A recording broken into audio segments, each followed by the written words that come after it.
France Bleu Paris, découverte. Laurent Petit-Guillaume. Merci d'avoir choisi France Bleu Paris Découverte. Comme chaque mois, nous accueillons l'équipe du Bondy Blog pour mettre à l'honneur une initiative née dans nos quartiers, notamment en Seine-Saint-Denis. Et aujourd'hui, nous allons vous raconter et vous présenter une jeune femme absolument géniale qui a décidé de venir en aide aux autres, à ceux qui en ont besoin, grâce à 2 initiatives. Elle s'appelle Laetitia Nonon. Elle a été à l'honneur de la rubrique les bâtisseurs du Bondy Blog. Et pour en savoir plus, à mes côtés, j'accueille Miguel Schema du Bondy Blog. Bonjour Miguel. Bonjour. Et bonjour Laetitia Nonon. Bonjour. Merci d'être avec nous aujourd'hui. J'ai beaucoup aimé la phrase d'accroche de l'article du Bondy Blog vous concernant. C'était « Je ne compte pas rester assise en attendant que les choses changent de là-haut ». Ça se voit, on va le vérifier aujourd'hui. On va constater que vous êtes plutôt une femme d'action et vraiment debout. Alors quels sont les combats que mène Laetitia? Pour qui? On va tout vous expliquer. Miguel, c'est à vous. Bonjour à tous. Laetitia Nonon, vous êtes présidente et fondatrice de l'association Zonzon 93 qui fait de la prévention à la délinquance. Vous êtes membre du réseau de la jeunesse d'outre-mer, membre du Conseil national des villes, membre du Conseil présidentiel des villes. Et la question que je me pose, c'est d'où vient cette énergie militante?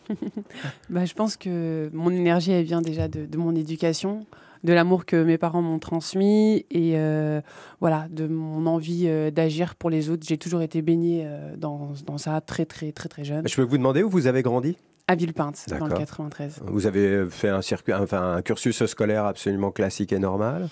Classique et normal pour une jeune fille issue de la Seine-Saint-Denis, on va dire. Pourquoi? Parce que c'était si difficile que ça? Alors vous êtes toute jeune, je ne veux pas préciser votre âge, mais il n'y a pas si longtemps que ça, vous étiez à l'école. Oui, il y a quelques années quand même. J'ai 36 ans aujourd'hui. Alors voilà, vous faites plus jeune que votre âge.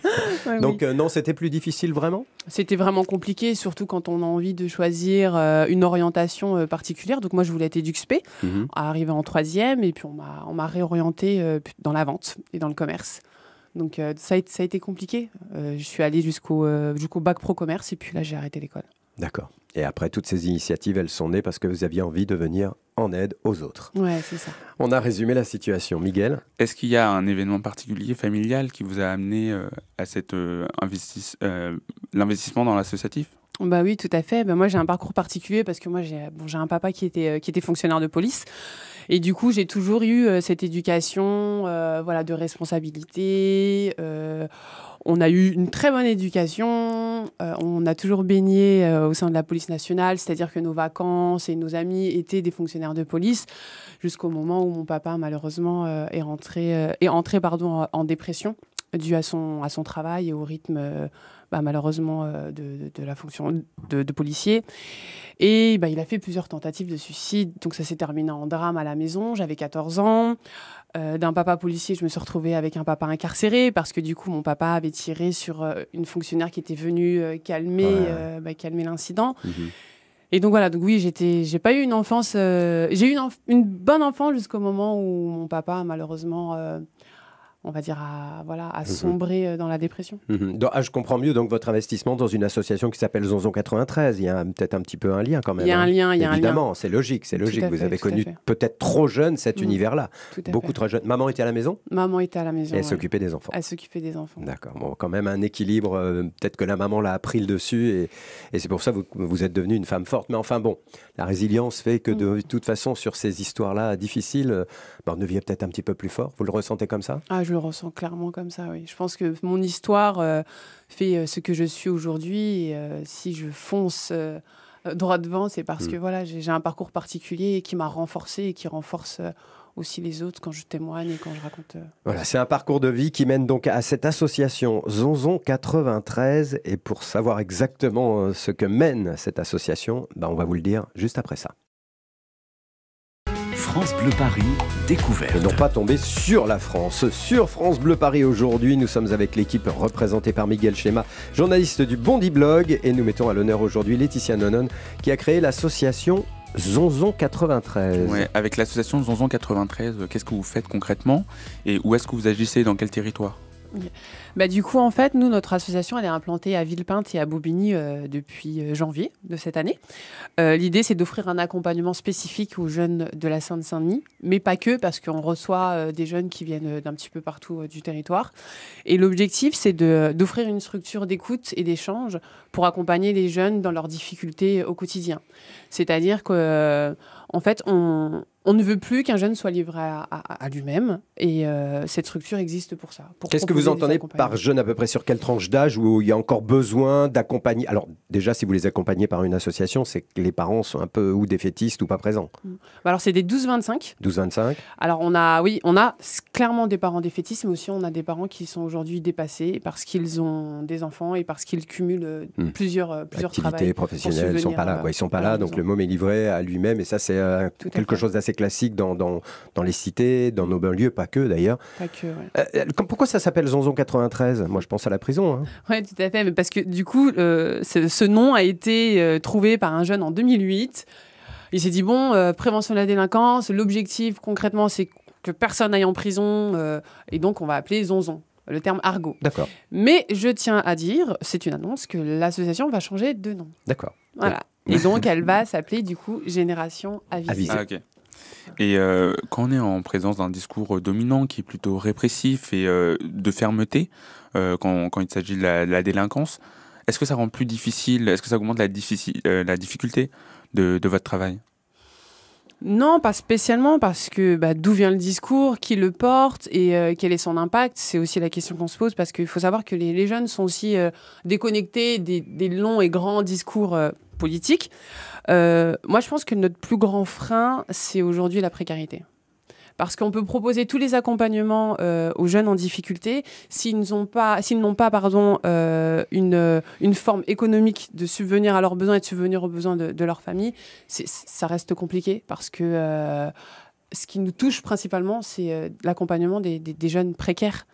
Et dire à un enfant, si continue ta scolarité, même si c'est compliqué, même si tu n'arrives pas à manger 3 fois par jour, le jeune, il est entre le décrochage et... Et qu'est-ce que vous faites alors dans ces cas-là? On essaye de trouver des partenaires qui nous aident à proposer des denrées alimentaires. On essaye de trouver des jobs pour les week-ends et les vacances scolaires. On essaye d'accompagner les familles au mieux pour voir comment ils gèrent leur budget au quotidien. Réaction des familles quand vous arrivez, parce que c'est peut-être un peu gênant de devoir faire appel à une association? Ça dépend. Alors, il y a des familles qui viennent directement à nous en nous disant, voilà, on est dépassés, est-ce que vous pouvez nous filer un coup de main? On n'arrive plus à boucler les fins de mois. Et puis, il y a d'autres familles où on se déplace, parce que ce sont généralement des jeunes qui viennent.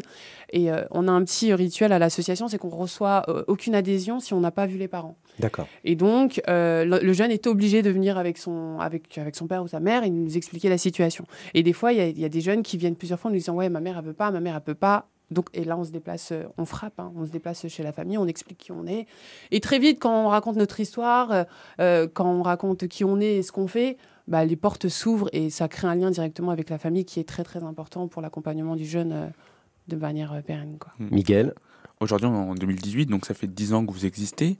Quels sont les changements que vous avez vus? Parce que j'imagine qu'il y en a eu. Quels sont les changements que vous avez vus sur le terrain, les échos, quels sont-ils? Moi, le ressenti que j'ai sur le terrain, il n'est pas très positif, parce que je me retrouve face à une jeunesse de plus en plus violente. Et je le sens au quotidien, c'est-à-dire qu'on a quand même des jeunes filles, des jeunes filles mineures qui font partie de réseaux de prostituées, alors qu'avant, je n'avais pas connaissance de ces cas-là. On a des grosses problématiques liées aux violences intrafamiliales. Des gamins qui voient quotidiennement leur mère se faire taper dessus. Et donc voilà, on a aussi ces problèmes de violence scolaire aussi, qui reviennent, et ce sont des violences vraiment qui vont dans l'extrême, quoi. Donc, par violence scolaire, vous voulez dire? Les violences, que ce soit l'harcèlement, que ce soit les bagarres, les bagarres organisées et filmées, puis après mises sur les réseaux. Donc voilà, et vous arrivez à agir, là, il y a une efficacité. Qu'est-ce que vous leur dites concrètement? Ça sert à rien, c'est pas un jeu si léger que ça, tu connais pas les conséquences.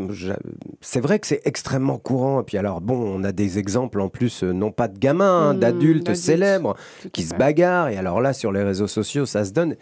Vous qui êtes justement sur le terrain, parlons de cet événement là, de ces 2 rappeurs qui se bagarrent, et puis il y a plein de films sur les réseaux sociaux. Qu'est-ce qu'ils en pensent, les gamins? Ils Bah deviennent des stars ou est-ce qu'ils deviennent complètement ringards? Ah bah, c'est pareil, les gamins sont tellement différents, donc il y en a à la fois qui sont là, voilà, qui disent clairement que oui, ils agissent bien, c'est un peu des stars, et puis ça fait du buzz et compagnie, et d'autres qui condamnent et qui disent voilà, ça donne une mauvaise image aux Noirs et aux autres, et puis voilà, qui sont pas d'accord. Après, c'est vrai que nous, on a à la fois un discours moralisateur, ça c'est clair, mais aussi on les met face à la réalité. C'est-à-dire qu'on a des anciens détenus qui viennent voir les jeunes et qui parlent concrètement de ce que eux ils ont vécu. On a des familles de victimes qui viennent voir les jeunes et qui leur disent voilà, moi j'ai été victime d'harcèlement scolaire pendant 5 ans, aujourd'hui j'ai 30 ans, j'ai encore des troubles psychiques parce que je ne vais pas bien et je suis en souffrance. Donc c'est ça aussi, on confronte les jeunes à la réalité de la vie, aux victimes et aux personnes qui sont passées par le milieu carcéral aussi, quoi. Bon, eh bien, cette Zonzon 93, vous l'avez dit tout à l'heure, va dorénavant s'appeler Génération Avisée. Je crois qu'il y a un autre combat à travers ce nom que vous voulez mener, et ça aussi, nous le saurons dans quelques instants. Alors, ce sera juste après le petit passage de Muriel Jordan, ça c'est une habitude chez nous. France Bleu Paris, découverte. Laurent Petit-Guillaume. France Bleu Paris Découverte, comme chaque mois, nous recevons l'équipe du Bondi Blog, représentée aujourd'hui par Miguel Schéma à mes côtés, bien sûr, et nous recevons Laetitia Nonon, qui a été à l'honneur dans une rubrique qui s'appelle Les Bâtisseurs, qui met, c'est chaque mois, c'est à peu près ça? Ouais, c'est chaque mois. Chaque mois, quelqu'un qui crée une initiative comme ça, qui participe à la construction des quartiers. Des quartiers, exactement. Donc, nous parlions tout à l'heure de cette association, Zonzon 93, créée par Laetitia ici présente et son équipe, mais qui devient Génération Avisée. Miguel. Ouais, Génération Avisée, qui est aussi le nom d'un projet, qui est un centre d'accueil et d'écoute pour les jeunes filles des quartiers. Et la question, c'est pourquoi vouloir cibler les filles des quartiers populaires, et est-ce que c'est aussi à cause des réseaux de prostitution dont vous avez parlé tout à l'heure? Non, pas que, parce que du coup, j'aimerais pas qu'on stigmatise toutes les jeunes filles des quartiers. Mais l'idée, c'était de se dire que, en fait, à chaque fois, que ce soit les médias ou des associations, venaient à notre rencontre en nous demandant pourquoi il y avait autant de filles dans la structure associative, pardon. Et que, du coup, il y a même des municipalités qui se plaignent du fait qu'il y ait de moins en moins de filles, que ce soit dans les activités, dans les MJC et autres. Et c'est vrai qu'en me déplaçant de ville en ville, on s'est rendu compte qu'il y a de moins en moins de filles dans les structures d'accueil de droit commun.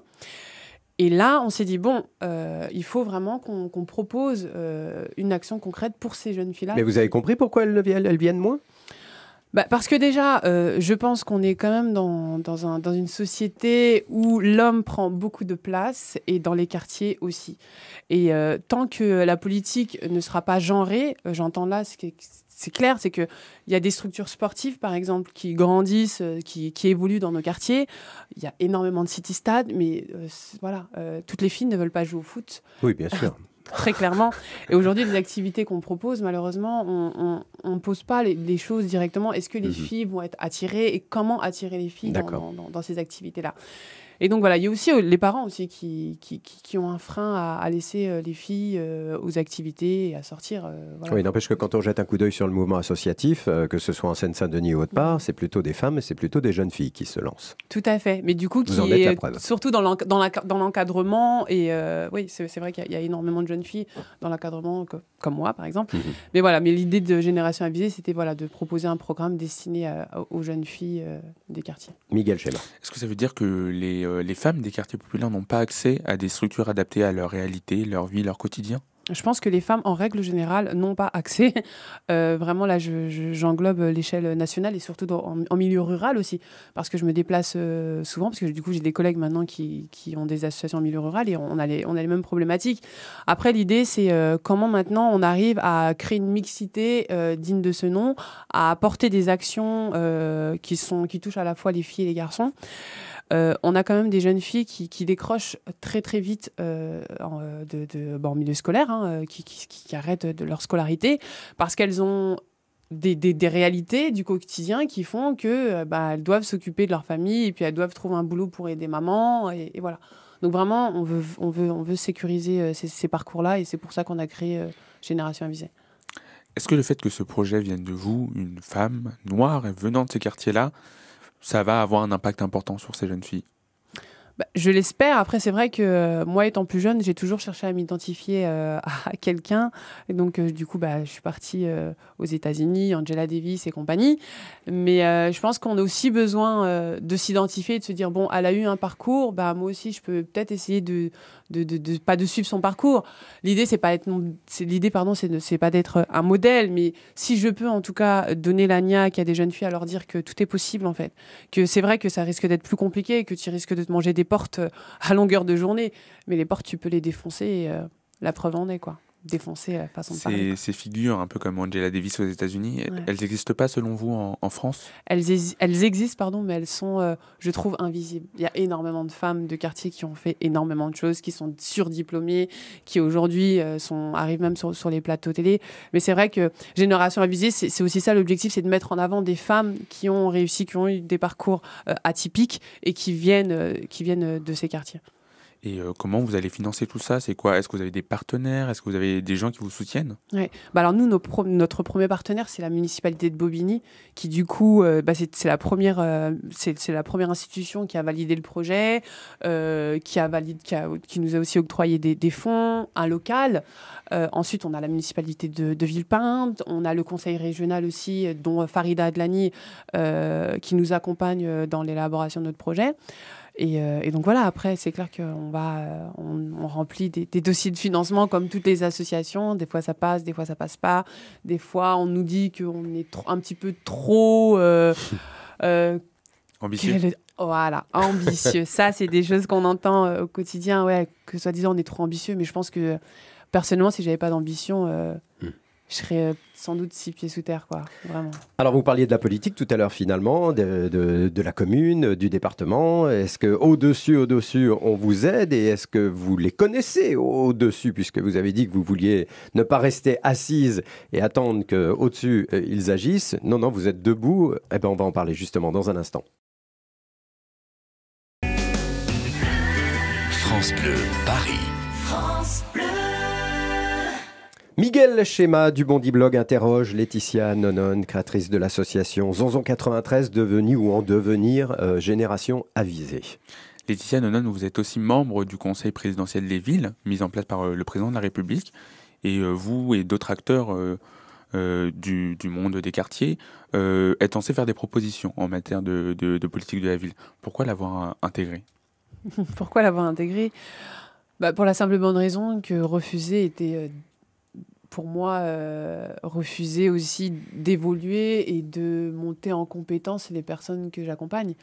Quand on a le président de la République qui nous propose d'être au conseil présidentiel des villes, même si j'ai beaucoup réfléchi, pour moi, y aller, c'était une suite logique, en fait. Parce que là, on a quand même le décideur, on a quand même le boss en face de nous. Et si cette personne-là n'est pas en capacité de nous entendre, de nous comprendre et de passer à l'action, c'est à ce moment-là que je remettrai en question mon action associative et que je me dirai, qu'est-ce que veut la France en réalité, quoi. Mais ça se passe justement comme ça, le boss il est en face de vous, il vous écoute, vous racontez chacune un petit peu ce que vous vivez au quotidien dans ces quartiers, dans ces villes? Oui, tout à fait. D'accord. Ça se passe vraiment comme ça et voilà, liberté de parole... on dit, chacun dit, relève des problématiques. Il y a des groupes de travail aussi qui se font et voilà. Pour moi, ça reste un outil de travail comme l'association, comme d'autres organisations, quoi. Mais on peut pas dire qu'Emmanuel Macron ait mis en place une politique d'envergure concernant la politique de la ville. Dernier exemple en date, on a le rapport Hulot qui est enterré. On a aussi la baisse drastique des emplois aidés, tout à fait. Qui affecte aussi des associations comme la vôtre. Donc s'il n'y a pas d'avancée, s'il n'y a pas de changement radical, ou en tout cas s'il n'y a pas d'avancée dans le travail que vous faites dans le conseil présidentiel des villes, est-ce que vous quitterez ce conseil? Alors, bonne question. Alors, moi, je suis optimiste, donc je me dis que de toute façon, on va travailler pour que ça évolue. Après, c'est vrai qu'il n'y a pas eu de grandes actions, mais en même temps, au bout de 40 ans, moi, j'ai entendu énormément de grands discours. Il y a énormément d'argent qui a été injecté dans la politique de la ville. Aujourd'hui, on se pose des questions sur où est parti l'argent. Concrètement, est-ce que les habitants ont bénéficié de cet argent? Donc, je pense que refaire encore des grands discours et redonner encore une enveloppe en disant oui, voilà, je donne des millions d'euros à la politique de la ville, je ne sais pas si c'était la bonne chose à faire. Après, on est sur du local, sur du micro-local. On veut vraiment savoir on veut vraiment savoir ce qu'il se passe au pied des immeubles. Et je suis confiante parce que j'essaye et parce que j'ai envie que ça marche aussi. Moi, j'ai mon fils qui évolue en REP+, dans un collège. J'ai envie que ça change. Et pour l'instant, j'y suis. Je ne suis pas défaitiste. J'aime pas abandonner. Donc, je ne peux pas vous dire que si ça ne marche pas... Non, j'ai même pas envie d'imaginer que ça ne marchera pas, en fait. J'ai envie d'y croire. J'ai envie d'y croire parce que j'ai des jeunes que j'encadre. J'ai envie d'y croire parce que mes enfants évoluent dans ces quartiers-là. Et que l'ambition et cet optimisme me permet d'être une femme avec le sourire et qui dit on y va et on avance. Après, maintenant, les responsabilités aussi vont au gouvernement, vont au président de la République. Il nous a nommés et je pense qu'en nous nommant, il a quand même pris ses responsabilités. Il n'a pas nommé des personnes qui sont encartées. Il n'a pas nommé des personnes qui ont cette langue de bois. Mmh. Moi, je dirais toujours ouvertement, que ce soit aux médias ou au gouvernement, mes pensées, j'avancerai toujours, quoi. Qu'il y ait un conseil présidentiel des villes ou non. Parce qu'on n'a pas attendu le conseil présidentiel des villes pour passer à l'action et pour faire évoluer nos quartiers. Ok. Et s'il y avait une ou deux mesures que vous, Laetitia Nonon, vous considérez indispensables à mettre en place, quelles seraient-elles? J'irais du côté de l'éducation. Clairement, moi j'ai mon fils qui a toujours pas de prof d'espagnol, la prof de français est absente aussi, pourtant la rentrée a commencé comme tout le monde. Donc je pense qu'il faudrait renforcer les emplois au niveau des professeurs, leur proposer des formations dignes de ce nom et arrêter de nous mettre des professeurs qui ont je dénigre personne, mais qui sortent de Pôle emploi et qui n'ont pas cette formation-là pour accompagner des jeunes issus des quartiers. Donc pour moi c'est ça, c'est tout d'abord l'éducation, le milieu scolaire. Ouais. L'éducation. Ouais. Et je pense qu'en deuxième point, je mettrais l'insécurité. L'insécurité, parce qu'on vit aujourd'hui dans les quartiers avec un sentiment d'insécurité qui fait qu'on se recroqueville sur nous-mêmes, que ce soit les parents, les jeunes. Il y a moins en moins d'actions communes, il y a moins en moins d'échanges publics. On évite les grands rassemblements de peur qu'il se passe quelque chose. Et du coup, on crée l'isolement. Et je pense qu'en renforçant, en travaillant sur ce sentiment d'insécurité, je dis pas qu'il faut mettre de la police partout, c'est pas du tout mon discours. Mais la police des quartiers là, qui est sur le terrain, qui est testée en ce moment, ça c'est une solution, enfin une police spécifique à ce genre de quartier. Je pense que ça reste une solution, mais qui est malheureusement perçue par les habitants comme de la répression. Ah oui. Encore. Ah oui. Parce qu'il y a cet uniforme là qui fait toujours peur en fait. Et tant qu'on n'aura pas créé d'échanges entre les fonctionnaires de police et les habitants, entre les jeunes et les habitants, il y a toute une médiation à mettre en place en plus de la police de proximité, parce que ça reste des policiers et les jeunes se disent c'est des policiers comme les autres, alors que non, ils savent même pas ce que c'est la police de sécurité. Vous êtes là aussi pour leur expliquer, tout du moins ceux qui viennent vers vous et ceux qui entendent parler de vous. Oui, tout à fait. Justement, pour entendre parler de vous, il y a 2-3 adresses à noter. Oui, il y a votre page Facebook qui s'appelle Zonzon93 et vous avez aussi depuis 10 ans un site internet qui s'appelle zonzon93.org et vous avez aussi 2 locales, un à Bobigny et un autre à Villepinte. Tout à fait. Merci beaucoup Miguel Chema et surtout merci beaucoup Laetitia Nonon d'être venue au micro de France Bleu Paris. Je rappelle que cette émission est à réécouter si vous le voulez bien. En tout cas, parlez-en parce que c'est un beau témoignage sur francebleu.fr et bien sûr sur le Bondy Blog. Merci Miguel. De rien. Merci Laetitia et continuez le combat. Merci beaucoup. À bientôt.